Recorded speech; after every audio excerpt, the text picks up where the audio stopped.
Mirëmbrëma. Jam para jush për të njohur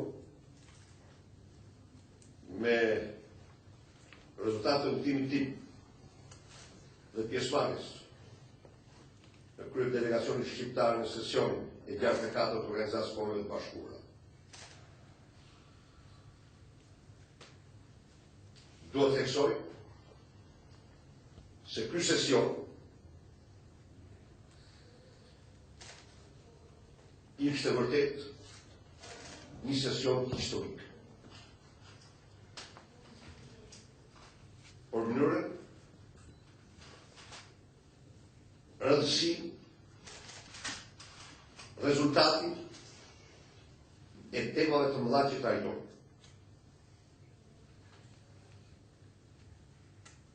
Sesioni u qenë në një summit për ndryshimin e klimës,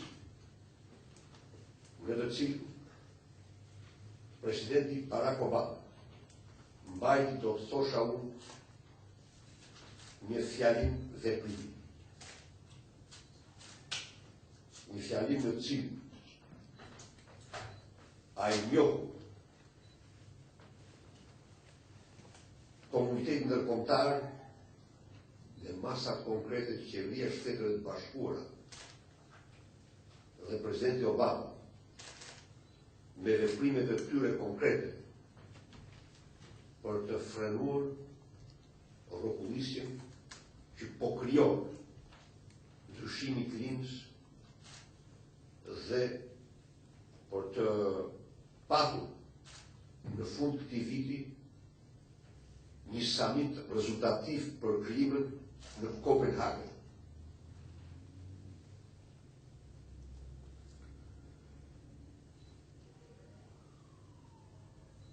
Çështja e dytë e madhe, e cila u trajtua me unanimitet, po thuaj, ishte çështja e traumatimit për thamor. Presidenti Obama në fjalën e tij në sesionin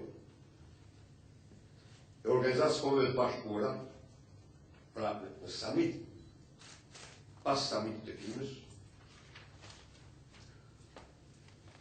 renditi 4 shtylla kryesore, mbi të cilat ose të cilat përcaktojnë taftën e njerëzimit. Ndërto të parë, renditi traumatimin bërthamor, si rruga e vetme për të ulur aftësinë frastëse të njeriut.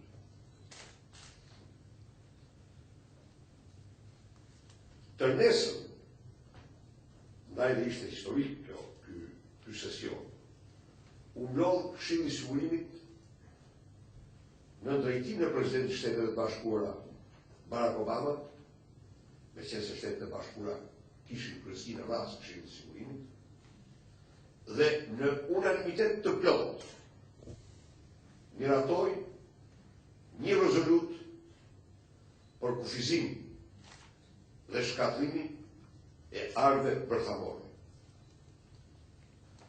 Kjo mbledhje ishte historike, sepse në tërë historinë e Këshillit të Sigurimit ishte e katërta që kryesoi në nivelin më të lartë. Aty, krahas presidentit Obama, ishin pranishëm presidentët e të gjitha vendet e tjera anëtar përhershëm të Këshillit të Sigurimit, dhe pothuajse të gjithë presidentët e vendeve anëtar përkohshëm të Këshillit të Sigurimit, të cilët votuan me unanimitet rezolutë.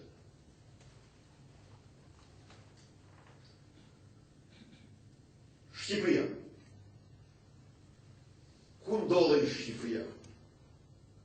Në oqeanin global apo planetin tonë në këtë sesion? Mendoj se kishte edhe ajo pozicion e saj modest. Ne jemi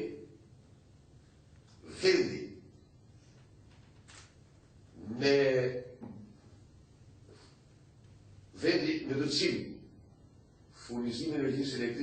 se 94-95% është gri, është energji e pastër nga hidrocentrale. Vendi me potenciale shumë të mëdha për energji të rinovueshme dhe energji të pastër. Pra, si të shifni, më njëherë, të jipet mundësia tjerë dhe pararëndës. Dhe Shqipëria është pararëndëse. Sikur bota t'ishte jo në përqimin e Shqipërisë, por t'ishte në gjysmën e kësaj përqimje, unë ju garantoj se problemet e klimës dhe ndryshimit saj, ose nuk do të ekzistonin, ose do ishin shumë rudimentare. Zotimi ishte se ne do të shfrytëzojmë të gjitha potencialet e energjive të rinovueshme pa puliguar vetëm nga burimet tjera energjetike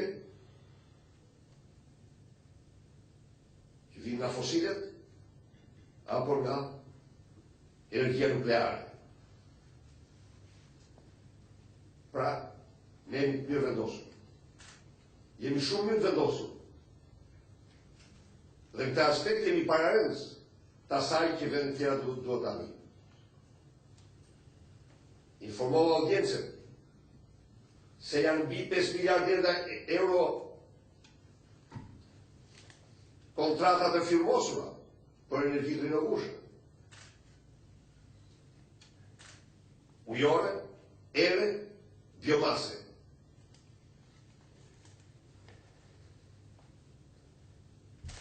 Ku qëndron Shqipëria?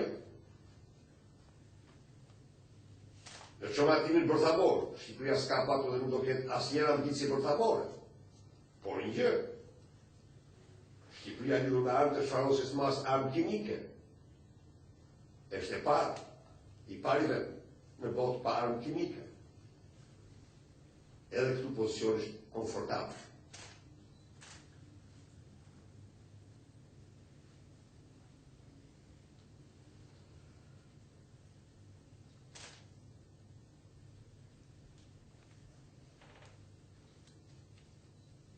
Kryeministri dhe i vendi, tani, cilat ishin qëllimet e mia,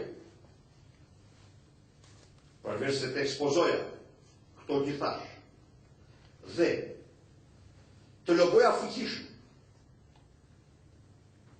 dhe të paraqisja qëllimin e Shqipërisë për rolin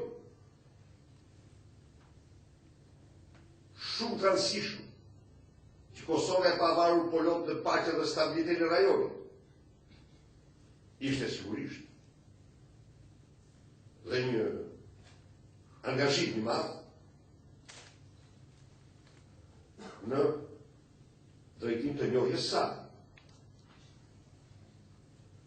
Gjatë qëllimit nuk mund mos them të zgjatur, se ishte i zgjatur, dhe për fat të ndjeqës varë nga unë ky ishte qëllimi më i gjatë jashtë shtetit i imi